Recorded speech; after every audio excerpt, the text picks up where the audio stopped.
Café por el combate a la corrupción 2021, y es muy grato para mí y todos los integrantes del CPC Puebla saludarlos y compartir con ustedes la charla con nuestro invitado de hoy, el maestro Max Kaiser. Es reconocido experto en el combate a la corrupción y un gran impulsor de los derechos que las personas tenemos para vivir en un mejor país y tener representantes dignos en los distintos órdenes de gobierno y en los diferentes poderes. Max, muchas gracias por estar hoy en Puebla de manera virtual y darnos la oportunidad de escucharte y poder intercambiar propuestas y conceptos que nos permitan como ciudadanos, pero sobre todo como personas, ejercer libremente nuestros derechos y tomar las mejores decisiones. A continuación, me voy a permitir leer una pequeña semblanza curricular de nuestro invitado para aquellos que todavía no conocen su trayectoria. Max Kaiser es licenciado en Derecho por el Instituto Tecnológico Autónomo de México, con maestría en Política Latinoamericana comparada por el London School of Economics. Fue subsecretario de Responsabilidades Administrativas y Contrataciones Públicas de la Secretaría de la Función Pública, donde rediseñó y consolidó el sistema Compranet, reconocido por la ONU como el sistema de contrataciones públicas más completas del mundo. Director anticorrupción del Instituto Mexicano para la Competitividad y miembro global del Future Council de World Economic Forum. En Anticorrupción y Transparencia para generar la Agenda 2030, autor y coautor de la Ley 3 de 3, que se convirtió en la Ley General de Responsabilidades Administrativas, fundador del Centro para la Integridad y la Ética en los Negocios 100, licenciado en Derecho con mención honorífica por el Instituto Tecnológico Autónomo de México, y que además escribe en diversos periódicos y revistas nacionales y participa regularmente en programas de radio y televisión. Es profesor de Derecho Administrativo y Derecho Constitucional en el ITAM, coordinador del programa anticorrupción del ITAM, coordina e imparte los diplomados de responsabilidades de los servidores públicos y combate a la corrupción y desarrollo de competencias en contrataciones públicas en el ITAM, asesor en los temas de combate a la corrupción, compras gubernamentales en Naciones Unidas, miembro de ACAS y coordinador y profesor del curso PACT.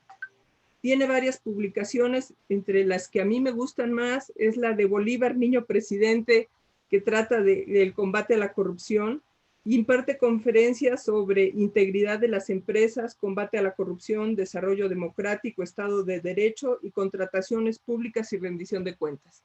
Pues este es nuestro invitado y ahora le cedo la voz a Pancho Mariscal para que iniciemos con esta plática. Muchas gracias, Mari Carmen, con mucho gusto, y pues también le doy a nombre de nuestros demás compañeros del CPC a Max la bienvenida.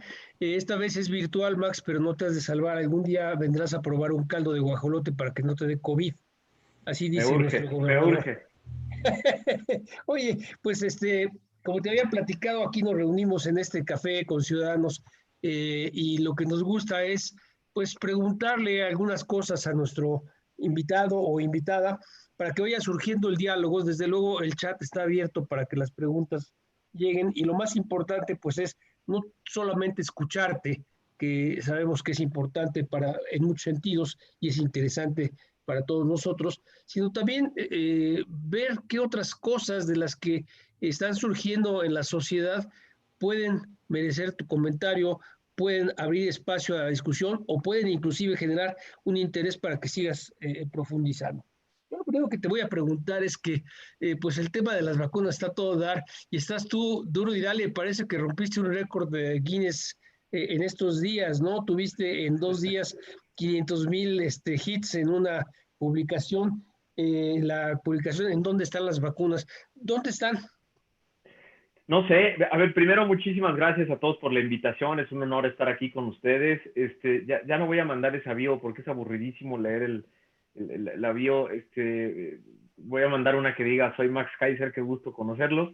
Pero muchas gracias por la presentación tan amable y tan cordial, y por la invitación a estar aquí entre amigos. A ver, de la experiencia que tengo de haber estado en el gobierno, sobre todo en áreas de contrataciones públicas, lo que estoy viendo en el tema de las vacunas es que se están juntando todos los males de un gobierno en uno de los temas más importantes que puede haber para hoy, para nosotros, para los mexicanos.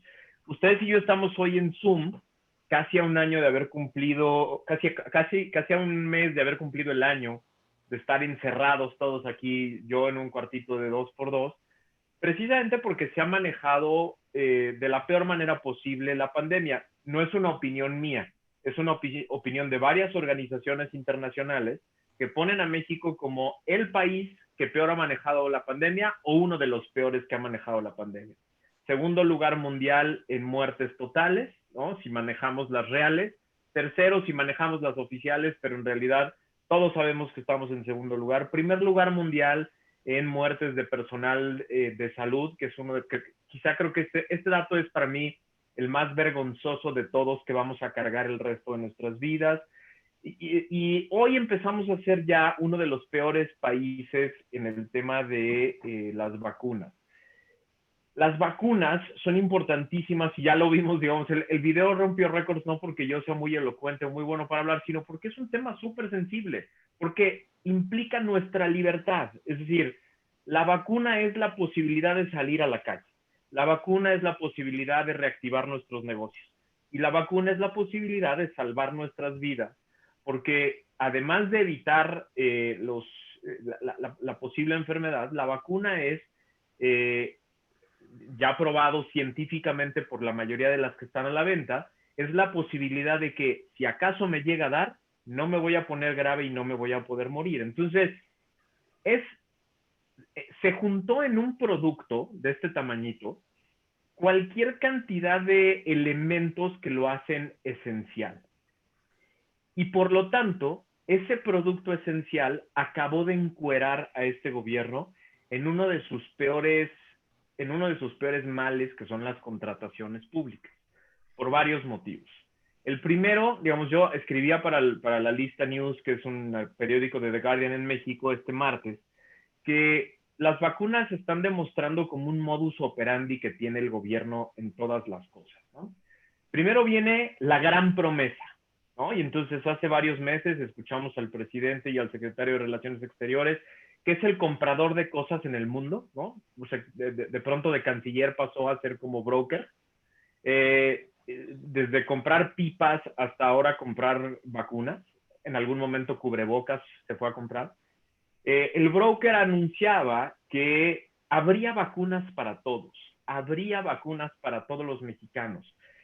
Dijo en el aeropuerto hace un mes, misión cumplida, presidente. Habrá vacunas para todos.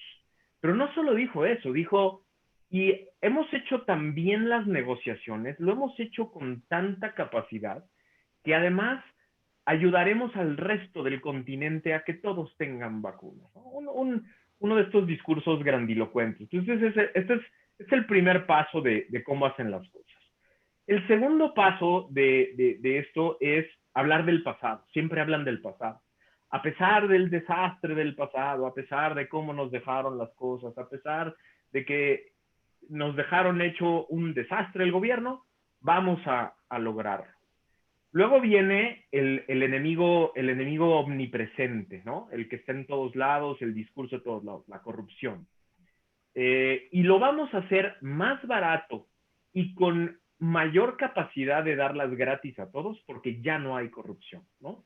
Entonces viene esta declaración de que no hay corrupción en ninguna parte del proceso. El cuarto paso siempre es cantar victoria, ¿no? Es decir, vamos a hacer las grandes fiestas, vamos a hacer un evento, ¿no? Entonces viene el evento del aeropuerto, vienen los discursos grandilocuentes y luego viene la utilización electoral de este canto de victoria, precoz que normalmente dan, ¿no? No sé si se acuerdan, pero pues en el 2019, en el primer año de gobierno, hubo como 5 fiestas en el Zócalo de la gran transformación que ya se había dado, ¿no? Es la forma de manejar. Bueno, el problema es que el paso 6, siempre, en todas las cosas que han hecho, en contrataciones públicas, en obra pública, en el sistema de seguridad, en temas de salud, en temas de educación. El paso 6 siempre es los problemas administrativos derivados de la improvisación. Siempre empiezan a surgir problemas administrativos. El paso 7 siempre pues, es el cuestionamiento de reporteros, medios de comunicación, organizaciones de la sociedad civil. Oye, ¿qué está pasando? ¿No? El paso 7 entonces siempre es la reacción, el enojo. ¿Por qué cuestionan? ¿Quieren que se eche a perder? Son los de siempre, son los que perdieron sus privilegios, ¿no? Y viene el ataque, viene digamos, este ataque furibundo a quien está preguntando. El paso 8, la cerrazón, la opacidad. Se esconden los documentos, se esconden los contratos, ya no se puede pedir información, etcétera, ¿no? De ahí viene el siguiente paso, el paso 9, que es empezar a tratar de improvisar y corregir al aventón. Y al final, el último paso es, ya cuando el fracaso es evidente, echarle la culpa a alguien más y decir, yo tengo otros datos, va a salir, ¿no?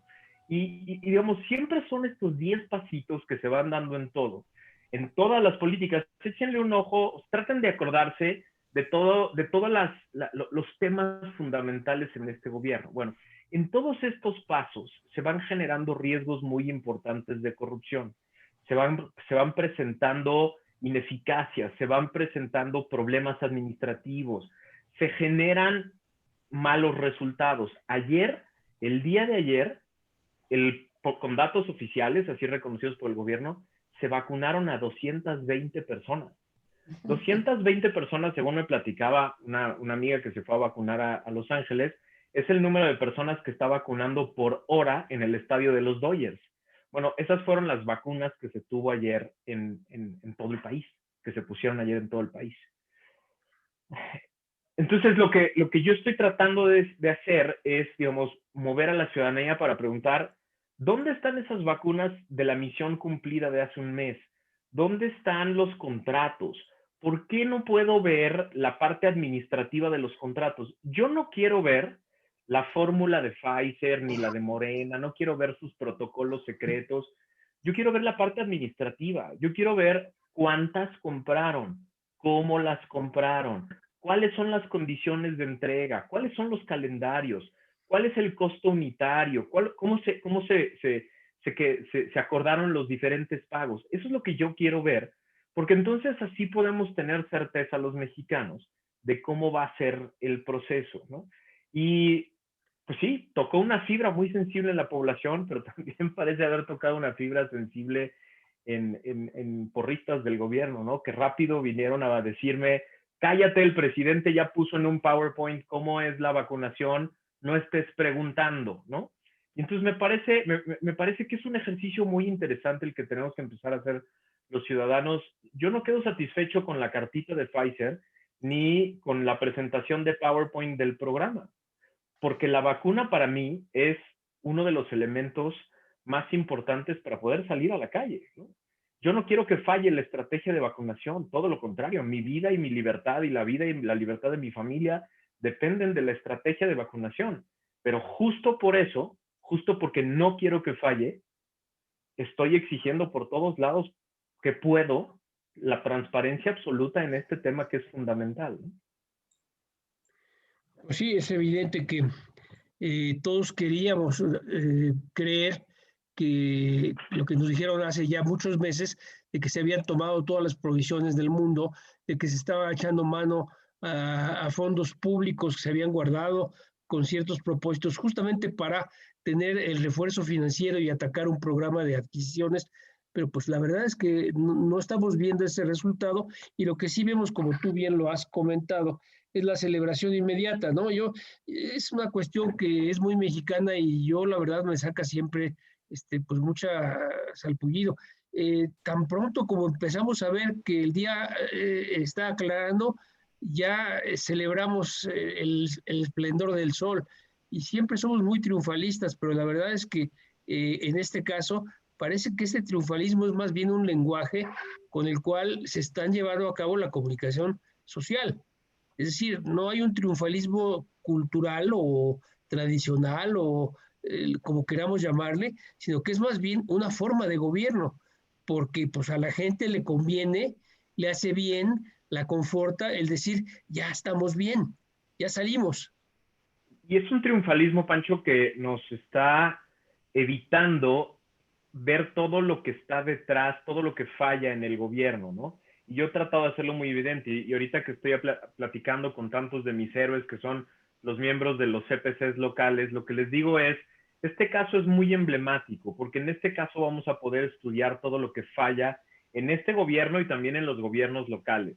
Hay temas gravísimos de presupuesto. No nos quieren decir con qué dinero se están pagando las vacunas, porque el presidente no ha acabado de entender que él no puede agarrar dinero de cualquier lado, no le puede ordenar al secretario de Hacienda que mueva dinero como quiera. Yo sé que para ellos fue muy fácil eliminar fideicomisos y creer que eso era una bolsa que tenía disponible para hacer lo que fuera. Pero el presupuesto tiene reglas que van desde la Constitución hasta una ley completa acerca del presupuesto y una serie de reglamentos muy importantes. Hay temas presupuestales muy graves. Hay temas muy graves en toda la contratación pública, no solo de las vacunas, sino de todo lo que va a estar alrededor de las vacunas. La distribución, el transporte, la ubicación en diferentes locales, etcétera.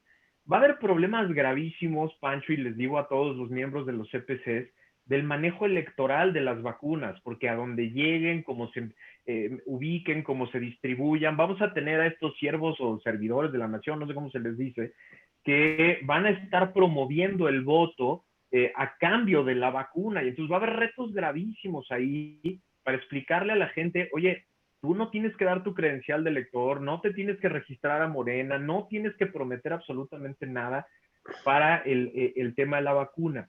Va a haber temas gravísimos de análisis de resultados. O sea, ya hemos tenido, a mí me tocó ser titular de la unidad de auditoría gubernamental justo cuando pues, estábamos en el otro gran SARS, ¿no? En el otro tema de la influenza.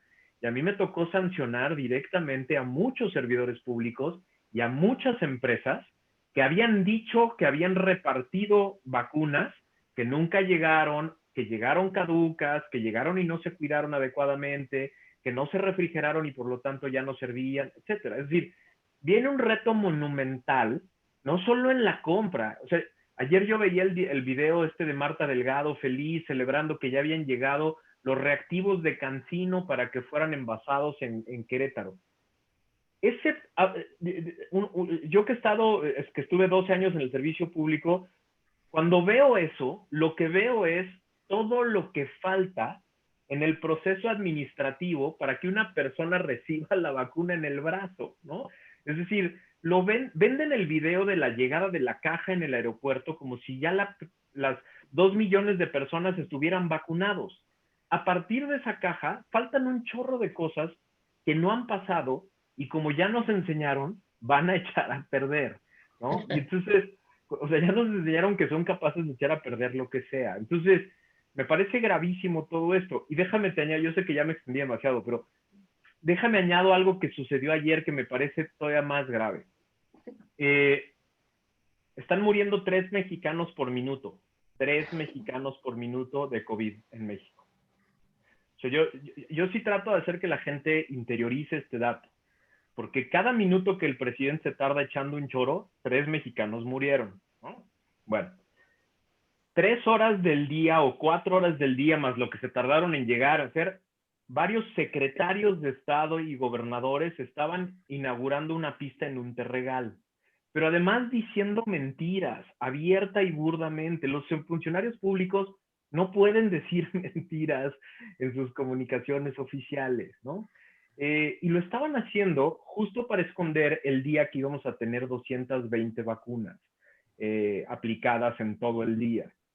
Entonces, creo que es muy importante en este momento que estas coaliciones que estamos formando de mexicanos preocupados por la transparencia, la rendición de cuentas, el combate a la corrupción, hagamos las preguntas correctas y no nos quedemos callados hasta obtener una respuesta. Insisto, yo no quedo satisfecho cuando pregunto, ¿dónde están las vacunas? Y me mandan un PowerPoint que fue el que presentó Gatell de, aquí están las vacunas. No, perdón. Ese es un PowerPoint de el supuesto plan que hasta hoy ha fallado en todos sus ámbitos. Creo que es el mejor momento para que estos conglomerados empecemos a levantar la voz en todas esas etapas. Sí, estoy de acuerdo completamente contigo y me imagino que será una opinión que en general podemos aceptar. Quienes estamos preocupados por lo que está sucediendo, no solamente por el riesgo personal que estamos corriendo, también hemos perdido gente cercana y gente muy querida. Y también, pues la verdad es que hay mucha gente que no conocemos, pero son 170,000 oficialmente y multiplícalo por la cifra que quieras. Toda esa gente está sufriendo.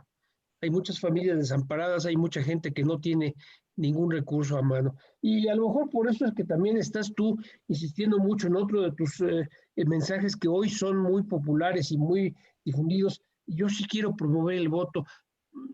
¿Cómo está eso? Pues mira, en una democracia tenemos de dos, digamos, tenemos tres, he estado diciendo que tenemos tres tipos de ciudadanos. Están los que creen que no pueden hacer nada y se quedan en su casa, ¿no? Es decir, ese es el primer tipo de ciudadano, el que dice, así son las cosas, el aparato es muy grande, yo no voy a poder hacer nada, yo solo soy un voto, y se pone todos los pretextos del mundo para no hacer nada. El segundo tipo de ciudadano es el que se enoja, se preocupa, se frustra y se queja, ¿no? Se queja en privado, a lo mejor se queja en redes sociales, etc. Y yo lo que estoy tratando de promover, Pancho, es el tercer tipo de ciudadano, que es el que se enoja, se frustra y hace algo. Y hace algo estructurado, hace algo positivo, hace algo constructivo, que es este ciudadano que quiere que sus problemas se transformen en agenda pública, que sus necesidades se conviertan en una política pública, que sus intereses se conviertan en una discusión pública, ¿no? Ahora, este tercer tipo de ciudadanos en una democracia tan joven como la nuestra no surge de la nada, ¿no? Es decir, durante 70 y tantos años fuimos parte de un sistema de partido hegemónico en el que papá gobierno nos decía, ustedes no participen, ustedes no se preocupen, yo me encargo. Yo, papá gobierno, me encargo de todo. Ustedes no se tienen que ocupar de nada. Tú me das impuestos, yo te regalo cosas. Esa era la dinámica que tuvimos durante años. No aprendimos a ser ciudadanos. En la transición a la democracia creímos que aprender a ser ciudadanos era una cosa automática. Venía como en el paquete de la democracia, ¿no? Es decir, paquete democracia, aquí están las reformas, ya puedes votar, ya eres un ciudadano activo que sabe cómo hacerlo. Desgraciadamente no viene en el paquete, hay que aprender a hacerlo. Entonces, digamos, una de mis grandes causas en este momento es esto, darle herramientas a los ciudadanos para aprender a ser ciudadanos. Hay que aprender a ser ciudadano conociendo cómo funciona el gobierno, cómo funciona el Estado, quién se encarga de qué, cuáles son las responsabilidades de cada quien para saber a quién le tengo que reclamar. Una vez que ya sé esto básico, después tengo que saber cómo está funcionando hoy ese aparato, qué cosas está haciendo bien, qué cosas está haciendo mal, quién está haciendo cosas bien, quién está haciendo cosas mal. Para informarse, no es meterse 5 minutos a Facebook y ver los 3 posts que salieron. Informarse es una disciplina diaria, permanente, de estar buscando fuentes adecuadas y personas adecuadas para saber qué está sucediendo. Una vez que ya me informé, hay que empezar a participar en las discusiones. Dejar a un lado las discusiones estúpidas, ¿no? Dejar de hablar de los pantalones bombachos del presidente y sus zapatos sucios y empezar a hablar de dónde están las vacunas, ¿no? Empezar a meterse a las discusiones importantes. Y a partir de ahí, Pancho, lo que yo digo, este tercer tipo de ciudadano es el que después quiere influir en la agenda de los partidos y de los candidatos. Y entonces, el ejercicio de ciudadanía no solo es votar cada 3 años, es todo esto. Es preparar el voto, preparar la capacidad para votar, generar discusiones, mover a los partidos a tener una agenda específica, a evitar las generalidades y las propuestas absurdas, retar a los candidatos y a los partidos a dar respuestas adecuadas y entonces ir a votar. Ir a votar, porque si no, no se vale quejarse. Si no, no se vale quejarse. Y para que todos, digamos, lo tengan claro, Está estudiadísimo en México y en otros lugares del mundo que si la participación es menor al 50% del padrón electoral, el partido en el gobierno gana. El partido que tiene la masa corporativa, la organización, a los siervos de la nación dando vueltas por todo el país repartiendo beneficios sociales, gana. Arriba del 50% empieza a perder, porque es el voto que sale con una intención, es el voto orgánico, que sale porque quiere reclamar algo, porque quiere rendición de cuentas, etc. Y este año, Pancho, estrenamos de manera masiva una herramienta que se nos fue negada desde 1935, que es la reelección inmediata de servidores públicos. Durante años fuimos ciudadanos a medias, porque no le podíamos dar un premio o un castigo a un servidor público en concreto. No podíamos llegar a votar por una persona que estaba haciendo bien su chamba y no podíamos castigar a esa persona que hizo mal su chamba corriéndolo y poniendo a alguien diferente. Hoy podemos. Hoy la gran mayoría de las personas que están en el poder, en una alcaldía, en un ayuntamiento, en una diputación local o en una diputación federal, que son la gran mayoría de las elecciones que hay este año, la gran mayoría de los que están en el cargo público van a pedir nuestra confianza otra vez. Está de nosotros saber si hicieron bien su chamba o no, premiarlos o castigarlos. Pero para eso tenemos que involucrarnos. Entonces es un año importantísimo para ejercer ciudadanía. Sí, totalmente de acuerdo contigo. A mí digamos, soy suficientemente viejo como para recordar muy bien eso que evocaste de aquellos tiempos del priismo absolutista. Y la verdad es que hoy siento una cierta desazón cuando escucho que hay gente que dice, es que no se puede, Morena la tiene ganada de calle. Y efectivamente, tienes razón, lo que pasa es que ganan porque no salimos a votar. Aquí en Puebla, por ejemplo, tenemos como gobernador al licenciado Barbosa. Bueno, pues sí, pero la votación urbana en el estado de Puebla, en la segunda elección de gobernador, ese año tuvimos 5 gobernadores, por cierto, pero en esa segunda votación, después de la muerte de la gobernadora Alonso, pues en las ciudades la votación fue inferior al 30%. Imagínate qué locura. Y hubo lugares en la Sierra o en la Mixteca en donde votó el 100%, porque entonces podía votar el 120%, ¿no? Y parece que esas sí son las operaciones que saben hacer los partidos que operan de esa manera.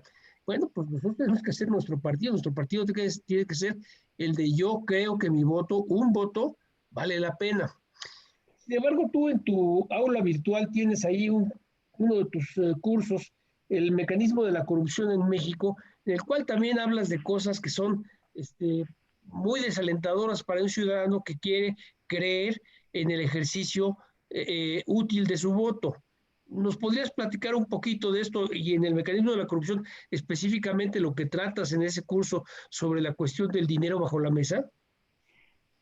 Es muy impresionante lo que ha sucedido en el país en los últimos 20 años y cómo el dinero se ha colocado como el instrumento más definitorio en una elección, en especial en aquellas donde la participación es baja.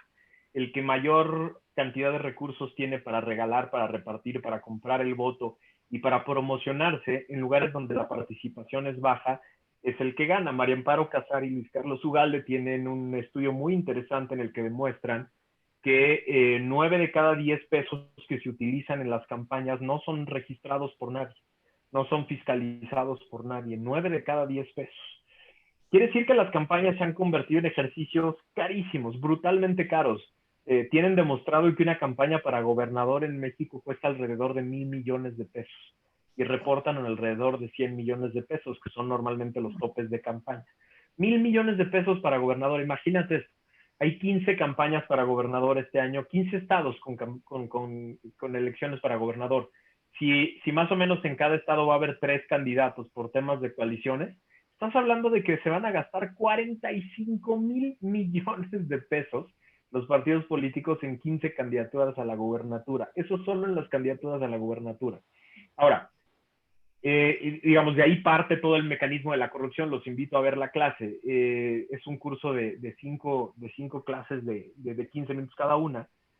Pero creo que en este momento lo interesante es, bueno, y entonces no podemos vencer al dinero, sí, sí podemos vencer al dinero.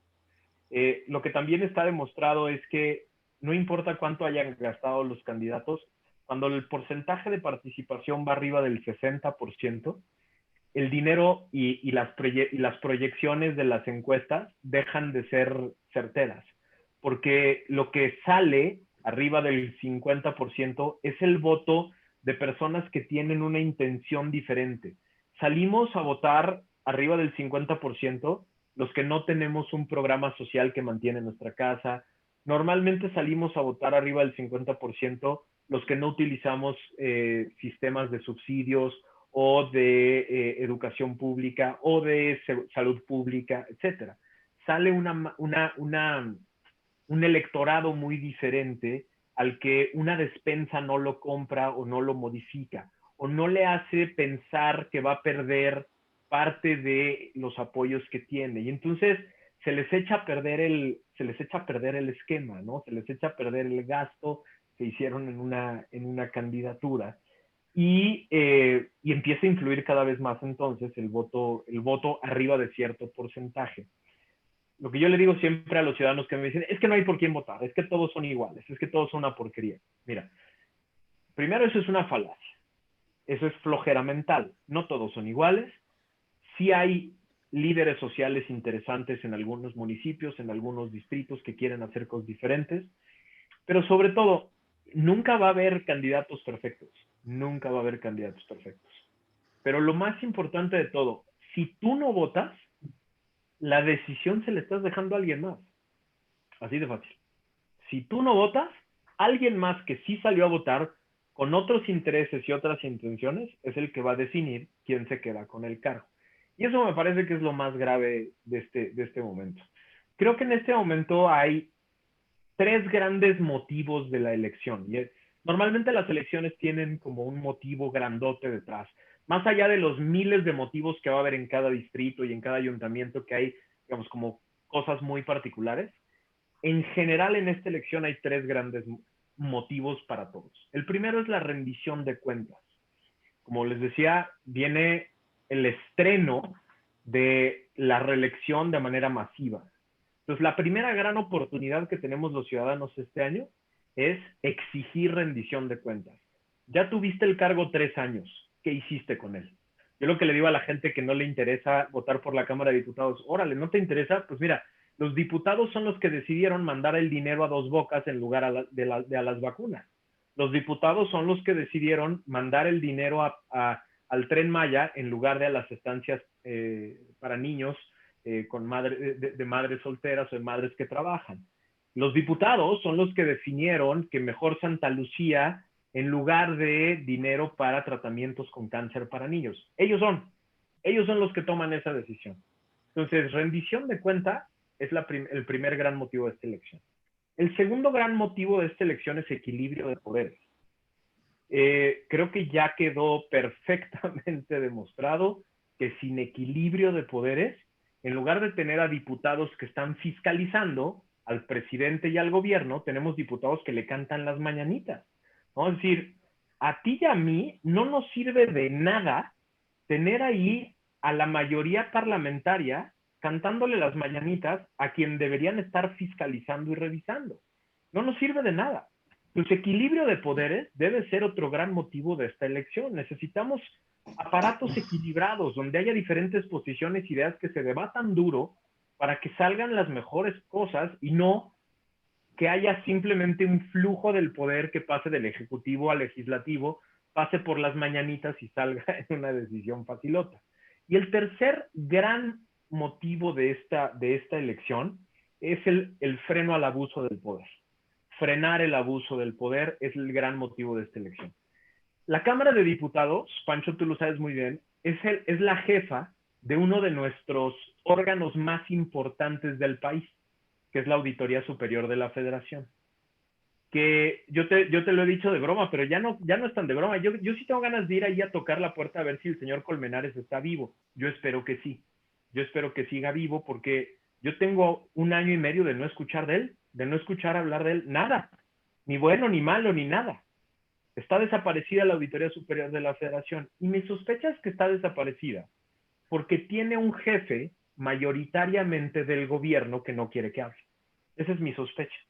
Yo lo que quiero es que tenga un jefe equilibrado para que se vuelva a animar a hablar, para que empiece a hacer auditorías, para que empiece a sacar resultados. Oye, imagínate todo lo que ha pasado en estos 2 años, que Auditoría Superior de la Federación nos podría contar con documentos en la mano para saber si de veras, por ejemplo, para saber si está funcionando Jóvenes Construyendo Futuro, para saber si se están haciendo bien las cosas en el programa para sembrar arbolitos. Nada, no sabemos nada. El tercer gran motivo de esta elección es el freno del abuso del poder a través de los órganos del Estado, ¿no? Esos creo yo son 3 grandes motivadores que deberían de sacar a la gente a la calle a votar. Sí, ahora tomo una pregunta de Mari Carmen Leiva, nuestra presidenta. Acá nada más diría yo, como corolario a lo que tú dices, que la Auditoría Superior de la Federación y muchos de los auditorías superiores de los estados cuentan con estructura, cuentan con lineamientos, cuentan con con capacidades y con gente de alta calidad, de alta capacidad para realizar su encargo, y sin embargo, desgraciadamente, esto que debería ser eminentemente técnico, pues se administra con un criterio político que le da en la torre a la administración. Pero déjame y ese es un gran, perdón que te interrumpa, Pancho, pero nada más ya para acabar, cerrar esto, porque así como es importantísimo para los mexicanos a nivel nacional que haya una Cámara de Diputados nacional equilibrada, para que la Auditoría Superior de la Federación se anime y vuelva a sentir que ya no tiene un jefe que quiere que esté callado. Lo mismo en los estados. Necesitamos congresos equilibrados, congresos plurales, para que las auditorías estatales se sientan animados de hacer su chamba, tengan ganas de hacer su chamba. Y además, para que sientan que pueden ser aliados de los CPCs locales y no sientan que su obligación es estarlos opacando, quitándoles recursos, quitándoles miembros, etcétera. Si tenemos congresos equilibrados en los estados, los CPCs van a tener mucha más libertad de acción que con congresos mayoritariamente del partido del gobierno local, que van a tener como mandato estar opacando a los órganos, ¿no? Por eso el equilibrio de poderes es tan importante en esta elección. Y por eso también el freno al abuso de poder a través de órganos de Estado es tan importante. Pues ahí hay una razón importante para que quienes estamos metidos en estos asuntos de los CPCs promovamos el voto, porque efectivamente en la medida que seamos más abundantes los que acudamos, tenemos más probabilidades de que las cosas se inclinen más allá de la pura política partidista. Pero déjame tomar esta pregunta de Mari Carmen, me parece muy interesante. Tú has hablado como tantas otras personas cuya opinión se escucha, que los partidos políticos que promueven perfiles deben promover perfiles adecuados. Una de las verdaderas causas del desánimo en la cuestión electoral es que la gente tiende a decir, pues no hay por quién votar. Y hoy lo estamos escuchando igual. Yo tuve una plática con Dante Delgado hace ya algunos meses y me decía, la gente no va a votar por los mismos de antes. Y él decía, ay, Dante, pues tú ¿a poco naciste ayer? ¿Y tú crees que por ti sí van a votar? La verdad es que por fortuna tenemos una legislación electoral suficientemente amplia, robusta y probada que exige que haya partidos, porque si no sería esto una anarquía. Ahora, los partidos pues deben promover candidaturas válidas. ¿Cómo podemos los ciudadanos realmente probar, verificar que los perfiles que se proponen para elección, pues realmente, si no son públicamente conocidos, pues sean recomendables? Porque digo, si bien hay salgados macedonios, no todo el mundo tiene ese bajo perfil. ¿Cómo podemos hacerle a esto? Es una gran pregunta, María. Creo que es la frustración que compartimos todos los mexicanos, ¿no? Es decir, nos hubiera encantado ver en estas primeras listas que ya han estado saliendo nuevos liderazgos, caras frescas, jóvenes que vienen de organizaciones ciudadanas que están haciendo chamba padre. Nos hubiera encantado. No los vamos a ver mucho de lo mismo de siempre. Pero por ahí van a empezar a surgir algunas candidaturas, algunos nuevos liderazgos interesantes que vamos a empezar a poder promover de otra manera. Pero no nos podemos frustrar porque creo que hay otra vía. Si yo lo que he estado tratando de promover es que hay otra vía. No vamos a tener a los grandes líderes que esperábamos. Ya, digamos, tenemos que asumirlo como una desgracia. Pero eso no quiere decir que no es importante participar y votar, porque a esas personas ya conocidas, caras viejas, personajes que están de toda la vida, podemos imponerles una agenda. Ya lo hemos hecho de varias maneras en varios estados y en varios lugares. Entonces, si no son los grandes líderes por sí mismos que llevan su propia agenda integral, completa, rica, lo que sí podemos hacer es que sean buenos empleados nuestros. Eso sí lo podemos hacer. Si no son los grandes candidatos que van a revolucionar el país, lo que por lo menos podemos hacer es que sean buenos representantes nuestros. ¿Cómo hacemos eso? Tenemos 4 meses para generar una agenda robusta y que sea lo suficientemente, digamos, fácil de entender hasta por el candidato más idiota, para que tengan la capacidad de asumir el compromiso y decir, ok, por esa agenda voy y te prometo hacerla vigente y te prometo llevarla a la práctica. Y entonces a nosotros nos da por lo menos una motivación que es, si no es el gran líder que va a cambiar las cosas, por lo menos puede ser un buen representante de mis intereses. Y yo creo que así podemos empezar a cambiar la ecuación. Podemos empezar a hacer la chamba de decirle a los candidatos, quiero estas 3 cosas de ti, ¿no? A los candidatos a diputados de Puebla les pueden empezar a decir, a ver, quiero que hagas 3 compromisos. Uno, que te comprometas a fiscalizar cada peso que ejerce el gobierno del Estado. 2, que te comprometas a revisar cómo se hacen las contrataciones públicas y la obra pública en el Estado. Y 3, que te comprometas a consolidar el sistema local anticorrupción. 3 cosas, nada más. No seas el gran líder, no seas el gran transformador, no cambies a México mañana, comprométete estas 3 cosas y voto por ti. Si empezamos a hacer eso, Pancho, creo que podemos empezar a cambiar la ecuación. Y pronto esos líderes van a tener que empezar a moverse hacia nosotros. Una cosa, Mari Carmen, que creo que es muy importante este año, justo por eso es la reelección. O sea, estamos en un muy buen momento, primero de decirle a los que hoy están en el cargo, ya no confío en ti, bye, llégale, ¿no? Y al mismo tiempo, decirle al que por el que vas a votar, mira lo que hice con este, voy a echarlo a la calle, voy a votar por ti, no porque tú seas un buen candidato, no porque confíe en ti, sino porque le quiero dar una lección a este que está saliendo, porque ya no tiene mi confianza, y a ti que estás entrando, te estoy dando la misma lección. Si no haces la chamba completa, te voy a sacar también a ti la próxima vez.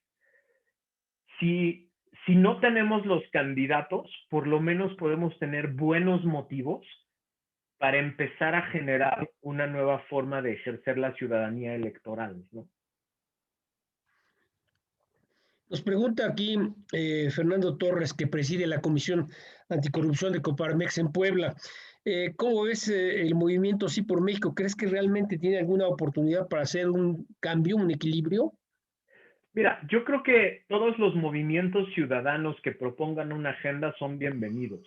Es decir, en este mismo tono que les acabo de decir, no va a haber un solo movimiento perfecto, no hay una coalición que nos va a llenar el ojo a todos, no hay un conglomerado en el que vamos a estar de acuerdo en todo.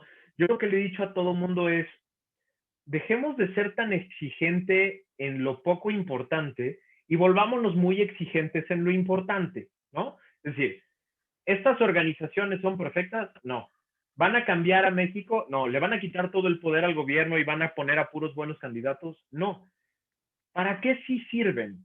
Para colocar agendas, para poner y ser vehículos de las agendas de los ciudadanos. Utilicémoslos para eso. Súmense a ese tipo de organizaciones que quieren promover una agenda específica por vía de los ciudadanos. Es que tienen candidatos algunos muy chafas, de acuerdo. Es que hay muchos dirigentes que son una porquería, de acuerdo. Es que hay unos que son las mismas caras de siempre, de acuerdo. Ahora, ¿sirve o no, te sirve a ti o no te sirve a ti esa organización para empujar una agenda? Sí, para eso me sirve. Bueno, ahí está. Eso es lo que puedes hacer a través de ese tipo de organizaciones, ¿no? Y entonces yo sí creo que es el mejor momento para probar todas las organizaciones que puedan ser puente entre la sociedad y los partidos políticos. Por una razón muy sencilla. Hoy los partidos políticos, todos, están huecos. No tienen sustancia y la necesitan. Necesitan sustancia. Necesitan que alguien les diga qué decir. Se los prometo, a mí prácticamente diario me piden dar una charla, una plática, una conferencia para darle algo de sustancia a alguna campaña política. Normalmente digo que no, yo solo vengo a reuniones con ciudadanos, pero lo hacen porque no tienen sustancia. Bueno, ese es el hueco que tenemos que empezar a llenar los ciudadanos. No tienes sustancia, no tienes propuestas claras, yo te las doy, pero te las doy a cambio de que después me respondas por ellas, de que después me respondas en el cargo. Tenemos que empezar a hacer la chamba completa. La ciudadanía tiene que ser de 24 horas y de 365 días. No puede ser solo el día de la elección, ¿no? Muy de acuerdo. Sí, un poquito también dentro de lo que está pasando y estamos temiendo que pueda agravarse la cuestión de los organismos autónomos. Nos pregunta Marisabel Operena, presidenta del CPC Tamaulipas, quien siempre nos da mucho gusto saludar. Aún no suspenden los mensajes de un partido que asegura haber cedido recursos, y es la mitad de sus recursos para vacunas del COVID. ¿Cómo ves tú al INE en ese sentido? Y pues bueno, si te puedes extender un poquito, ¿cómo ves el riesgo que está corriendo, se está sirviendo sobre también, por ejemplo, el INAI, ¿no? Mira, yo trabajé en el INE cuando era IFE, en el 99-2000 para la elección de Fox, y luego volví a trabajar ahí en el 2006 como abogado del Consejo General. Y les puedo decir con conocimiento de causa que el IFE es un aparato gigantesco, muy bien diseñado, muy bien estructurado, muy sólido. Es un órgano muy sólido. Quienes no lo conocen se fijan en las decisiones controvertidas del Consejo General, ¿no? Que en una de 500, ¿no?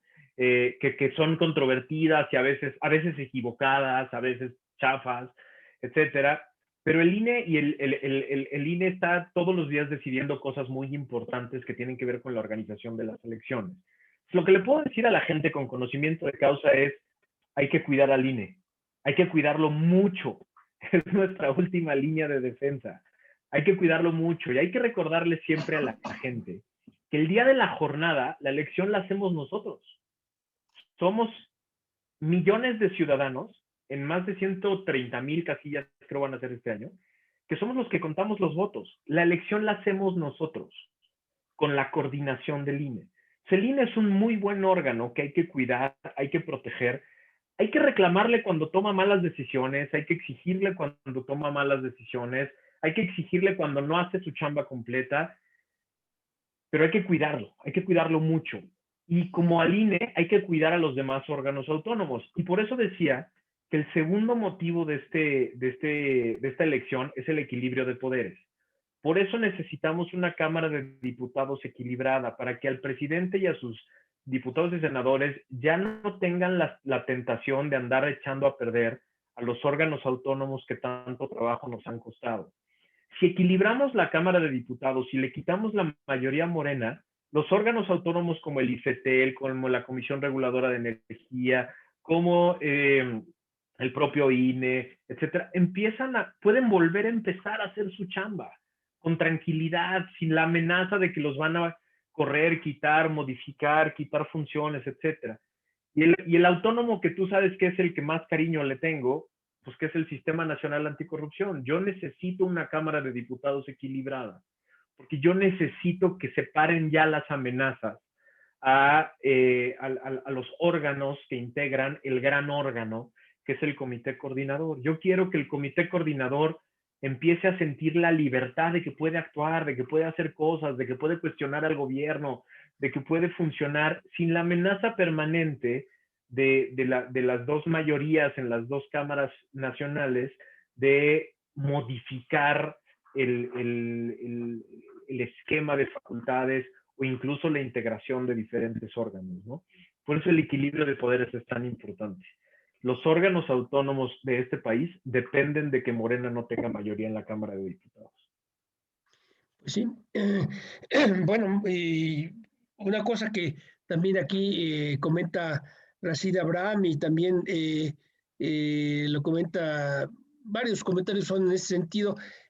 ¿Cómo es posible que teniendo ahora lo que se estima 10 millones más de pobres y estando tanta gente tan pues angustiada en materia de sobrevivencia, todavía la opinión en cuanto al presidente López Obrador sigue haciéndole tan favorable según algunos encuestadores? Claro, no las encuestas cuchareadas, sino las que se publican. Mira, mi explicación es las grandes deudas que dejaron todos los demás partidos, las grandes carencias que dejaron todos los demás partidos. Es decir, no llegó el presidente López Obrador en un vacío, llegó a gobernar en un país que salía del sexenio más corrupto de la historia, ¿no? Del virreinato de Atlacomulco, que se desligó por completo de la gente y se dedicó a hacer negocios con el gobierno, un país lleno de violencia, un país lleno de desigualdades y pobreza. Entonces no llegó en el vacío, ¿no? Entonces, cuando le preguntas, por ejemplo, a una persona que votó por el presidente López Obrador, si le choca cómo funciona el gobierno, lo que te dice, sí, me choca cómo funciona el gobierno. Nada funciona bien, todo es un desastre. Pero le pides que haga el ejercicio de regresar al 2018 y le preguntas si volvería a votar por él, se queda callado y siempre dice, pues es que si no, ¿por quién más? Y ese es el gran problema. El gran problema no es la popularidad del presidente, no es que sea popular porque está haciendo las cosas bien. Mantiene cierto grado de popularidad porque nadie ve alternativas. Y ese es, creo, el gran drama que hay en este momento en México. No hay una alternativa, no hay alguien diferente que ofrezca una visión de país diferente. Esa es la bronca. O sea, la bronca para los mexicanos hoy es, ya me acabé el espectro político, completito. Ahora sí ya pasamos por todos y todos fallaron. Entonces, lo que dice una persona a la que no le gusta lo que está pasando con su voto es, pero ¿y entonces con quién? ¿Quién hubiera sido la alternativa? Y ese es el gran reto que tenemos para el 24, ¿no? O sea, el gran reto que tenemos para el 24 los mexicanos es generar una alternativa. Y ojo, no me refiero a una persona, me refiero a un equipo. O sea, cuando digo alternativa, me refiero a un gran equipo de mexicanos que le planteen al país una visión diferente, bien estructurada, completa, integral, ¿no? En la que todos estén incluidos. Lo peor que nos puede pasar, Pancho, es que caigamos en la tentación de un Bolsonaro mexicano, ¿no? Una reacción, ya tuvimos al López Obrador, ahora vamos a la reacción. Es lo peor que nos puede pasar. Ya no podemos caer en eso. Tenemos que construir una alternativa, no una reacción. Una alternativa que construya una visión en la que podamos creer los mexicanos. Y es lo que no hemos tenido. Por eso sigue siendo tan popular, porque la gente no puede pensar en algo diferente porque ya nos acabamos el espectro político completo, ¿no? Claro. O por lo menos eso cree la gente, porque no es cierto, ¿no? Nos acabamos el espectro político de los partidos de siempre, pero yo creo que México está listo ya para empezar a construir algo diferente, ¿no? Claro. En tu curso 7 del aula virtual que tienes en tu canal de YouTube, curso que se llama el Sistema Nacional Anticorrupción, el aliado de los ciudadanos, planteas tú tu visión acerca de la importancia del comité coordinador, y hace un momento lo estabas evocando diciendo, bueno, hagamos un poco más de equilibrio y de esa manera vamos a hacer que el comité coordinador sea eficaz, sea efectivo. Aquí los sistemas locales y desde luego el sistema nacional tenemos algunas cercanías que nos nutren, que nos ayudan, que nos guían, y una de ellas que apreciamos muchísimo es la de Mauricio Merino, uno de cuyos temas importantes es la captura de los puestos. Y en este caso, pues bueno, me encantaría que un equilibrio a nivel de poder legislativo pudiese permitir mayor eficiencia en el comité coordinador del sistema nacional y en los comités coordinadores de los sistemas locales. Sin embargo, si los puestos están capturados porque el Ejecutivo ha puesto ahí, pues a quienes ha puesto, ¿cómo podría el equilibrio favorecer el funcionamiento eficiente de los comités coordinadores? Gran pregunta, Pancho, muchas gracias. Mira, si se han fijado todos, cuando un órgano como el INE, cuando un órgano que la ciudadanía aprecia, quiere y ve su utilidad, trata de ser manoteado o manipulado por los partidos, rápidamente surge movimiento nacional que dice, no, no, no, no, no, ahí no te metes. A mí me tocó estar en el INE, yo llegué en el 98, cuando el PRI estaba lanzando una ofensiva durísima para correr a Emilio Cebadúa, Alonso Lujambio y a Juan Molinar por una controversia que hubo ahí, los querían destituir y demás. Desde entonces se movilizó la ciudadanía para decir, no, ese órgano es nuestro, ese órgano no se debe tocar, ese órgano no debe ser manoteado por los partidos. Y luego vino el intento de manoteo del 2000, y luego vino otro intento de manoteo del 2003, luego vino el que fue exitoso. El presidente López Obrador, que perdió esa elección y que inventó todo el rollo del fraude, fue tan grande su presión que acabamos en la peor reforma de la historia de este país, que fue la del 2007, que corrió al presidente del Instituto Federal Electoral, que destituyó a Luis Carlos Ugalde, generando un precedente terrible, ¿no? Que es, si un partido se enoja con el órgano autónomo, puede correrlo vía una reforma constitucional. Fue un precedente terrible que nos ha costado mucho trabajo superar. Pero de todos modos, a partir de ahí, ha habido otros intentos de manotear al INE y la ciudadanía reacciona. ¿A qué voy con esto? Los CPCs locales y el CPC nacional tienen la responsabilidad de hacerse visibles con los ciudadanos, de demostrarle a los ciudadanos para qué sirven y por qué son la última línea de defensa de los ciudadanos. Justo para que los partidos políticos en los congresos locales tengan muchas dificultades en darles de manotazos. De otra manera no hay forma. Es decir, he escuchado todo tipo de propuestas acerca de procesos complejísimos de nombramientos de miembros del CPC, ¿no? Con concursos y exámenes y demás, o sea, unas cosas que no importan de nada y no van a servir si no son visibles y no son defendidos por los ciudadanos. No importan. Pueden ser el proceso más complejo del mundo, que si se hace en lo oscurito, sin la participación ciudadana, de todos modos pueden ser manipulables. Yo lo que creo que es la mejor defensa de los CPCs en este momento es voltear a los ciudadanos todo el tiempo y pedirles a los ciudadanos, hagamos la chamba juntos. Soy tu aliado. Estoy aquí para ser la última línea de defensa para evitar el abuso del poder. Yo soy tu defensor en el abuso del poder.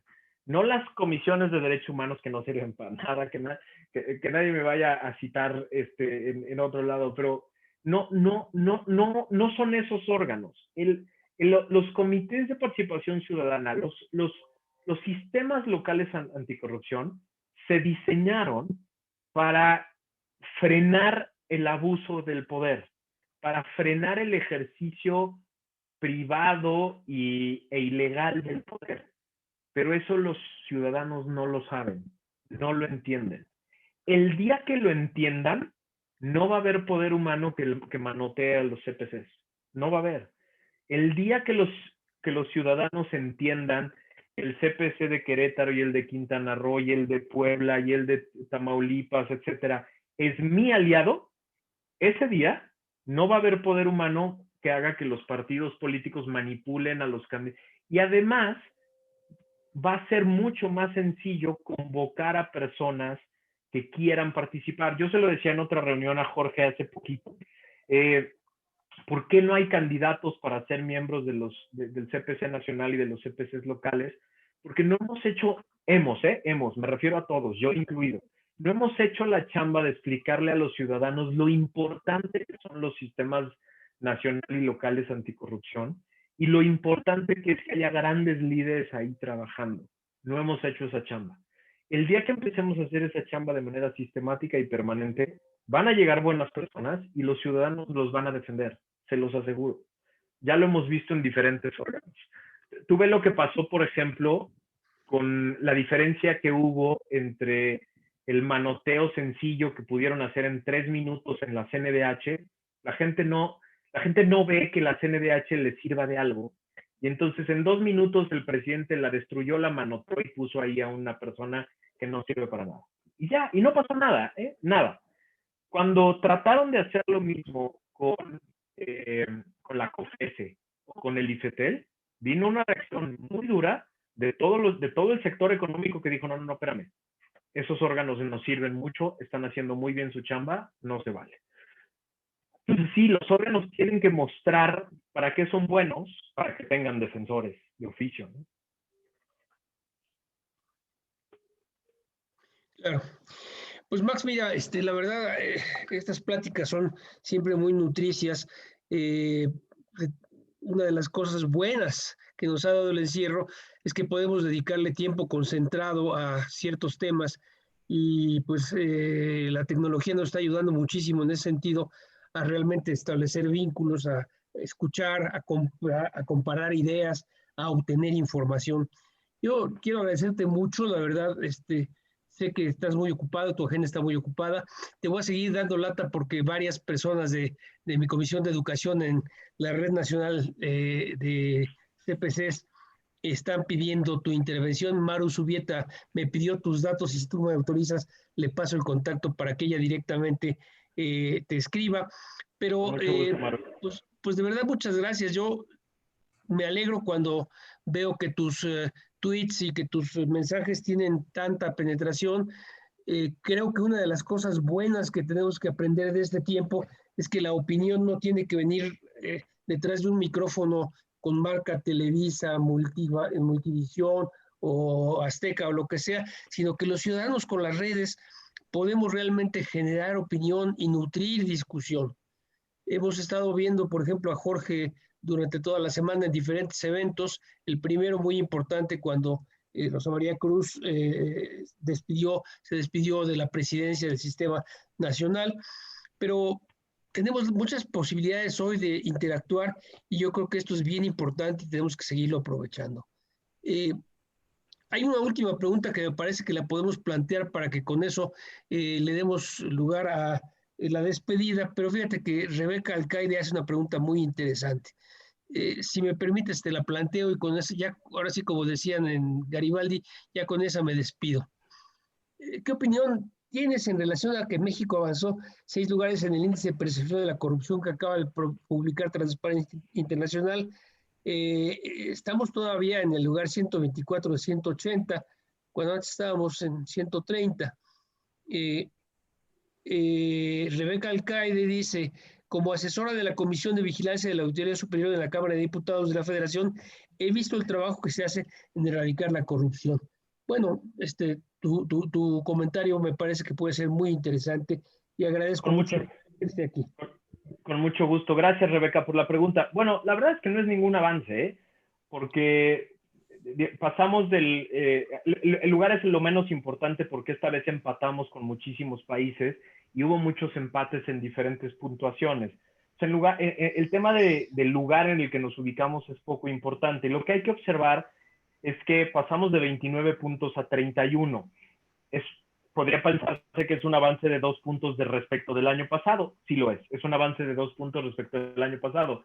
Pero es el mismo nivel en el que hemos estado los últimos 15 años. Hemos estado ahí entre 29, 31, 32, ¿no? Y entonces, en realidad, simplemente es regresar al nivel de puntuación en el que estaba Peña Nieto en su segundo o tercer año de gobierno. Entonces, yo lo que diría es, lo que nos debería de preocupar es estar estancados ahí y no poder salir de ahí. No poder salir de ese nivel que está entre el 29 y el 32 en el que nos hemos mantenido los últimos 15 años.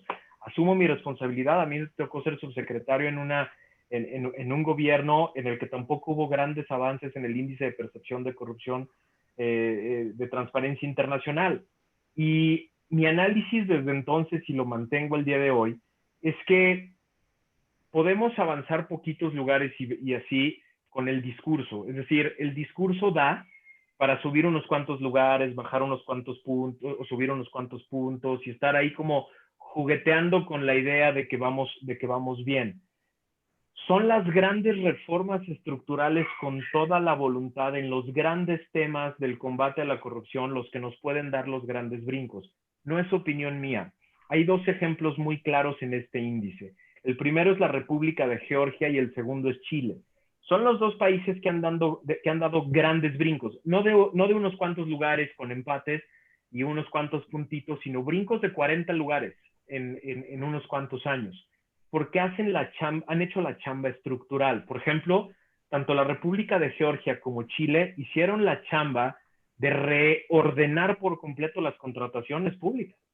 Todas las contrataciones públicas en sistemas digitales, todos con buenos sistemas de auditoría, la mayoría de los ejercicios a través de licitación pública, cero participación de proyectos políticos en programas de obra pública. Hicieron toda la chamba, ¿no? Hicieron la chamba en trámites, hicieron la chamba en la corrupción de la que somos víctimas permanentemente, que son las licencias, etcétera. Hicieron la chamba estructural, ¿no? Y entonces, al hacer la chamba estructural, que además se completó, por ejemplo, en ambos países, en Chile y en la República de Georgia, hubo una chamba enorme para la independencia y la autonomía de las fiscalías.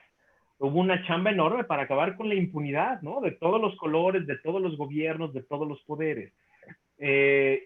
Entonces, los brincos son de 10 lugares, de 20 lugares, de 40 lugares a lo largo del año. Si creemos que vamos a mejorar varios lugares simplemente con el discurso, pero al mismo tiempo dejando impunes a todas las personas del gobierno actual que son acusadas, teniendo 80% de la contratación pública vía adjudicación directa, cerrando todos los contratos a la vista del público, haciendo auditorías de papel que no sirven para nada. Yo no sé ustedes, pero ¿se acuerda alguno de los que está aquí sentado hoy de alguna investigación, auditoría o red que haya descubierto la Secretaría de la Función Pública en el último año? ¿Alguien se acuerda de algún resultado concreto de la SFP en el último año?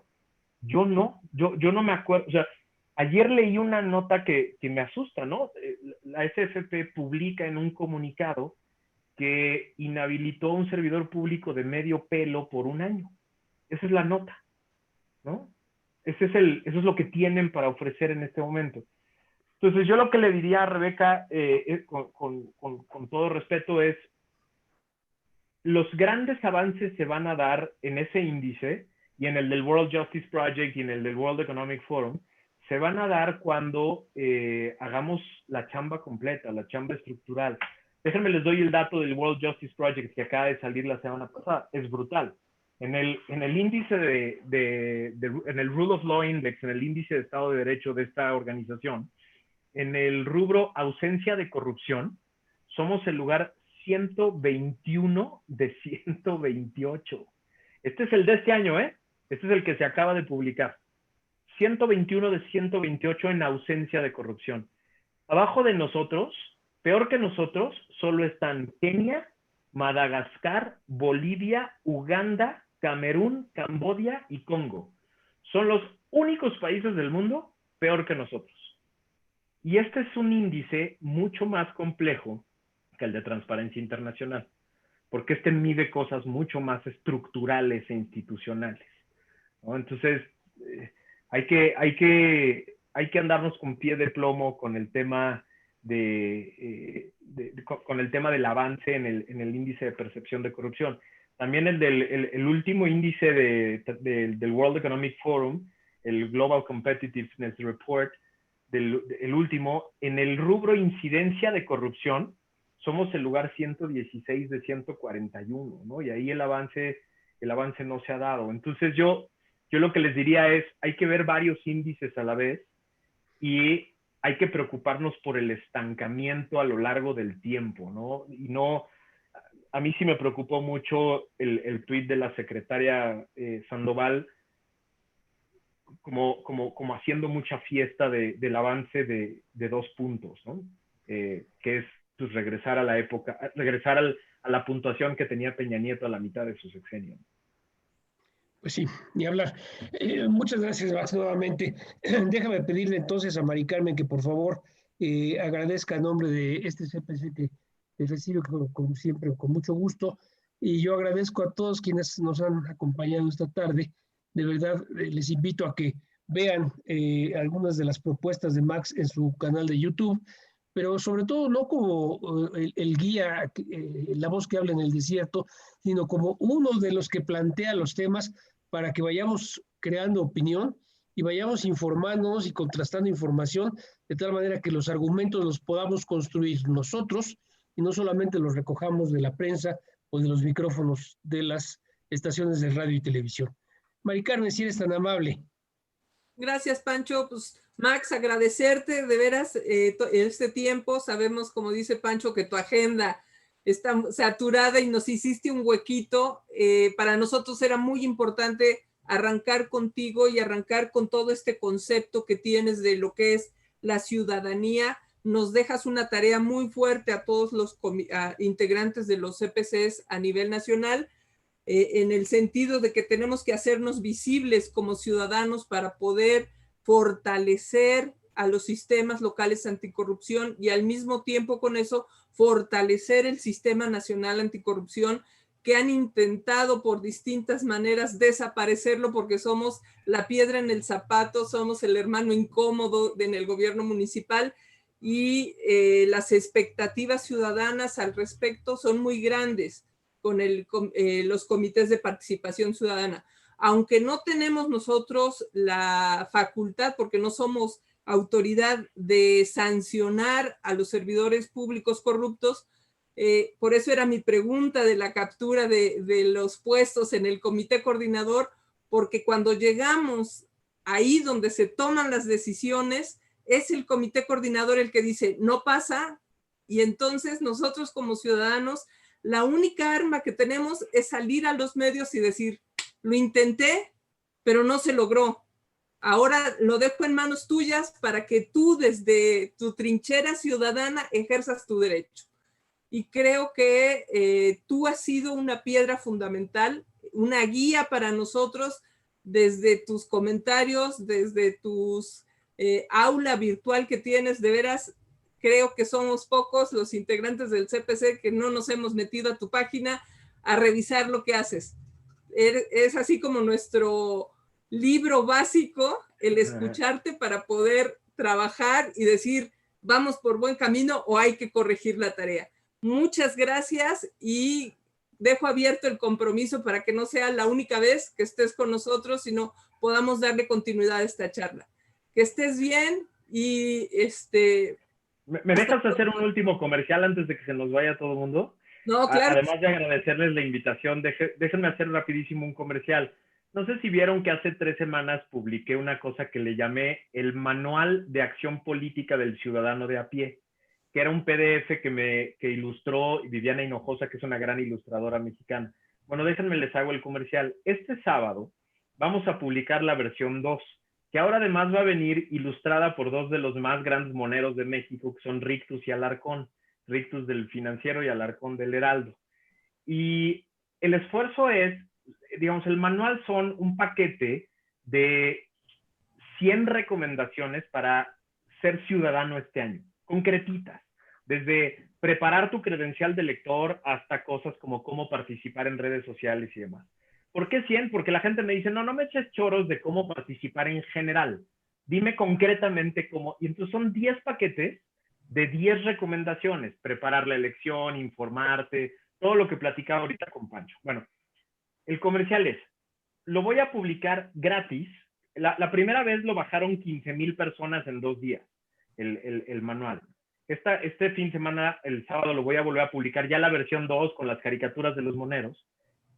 Va a estar el libro digital completo y pues, el ofrecimiento es que lo bajen que lo impriman como ustedes quieran, que lo repartan, échenle un ojo porque es completamente neutro. Ahí no dice por quién votar. Ahí dice que hay que hacer la chamba ciudadana. Y entonces, igual y les sirve a todos ustedes para que está a disposición de todo el mundo. Ustedes saben que a mí, mi esposa se enoja porque yo ando regalando mi chamba a todo el mundo. Entonces, mi interés de esto simplemente es que se utilice, que se use por todos lados. Entonces, los pongo a disposición el sábado. Va a quedar padrísimo. Se va a poder imprimir muy fácil de diferentes maneras. Lo pueden mandar en digital, obviamente, a todas sus redes, pero también lo pueden repartir de otras maneras para que llegue a gente que no está en redes sociales. Entonces, pues ahí se los dejo. Les quería dar, digamos, la primicia y el comercial de que este sábado lo van a tener ahí a sus órdenes, ¿no? Entonces, tenemos tu autorización para poderlo colocar desde nuestras páginas en los CPCs para que los ciudadanos lo puedan consultar.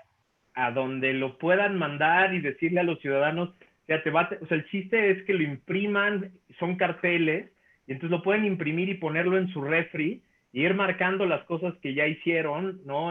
Dejárselas como de tarea. El chiste es que genere una dinámica ciudadana bonita y que todo el mundo lo pueda utilizar para ir viendo como las tareas que tiene que hacer un ciudadano. Ahí se los dejo porque igual y les sirve mucho como una buena herramienta.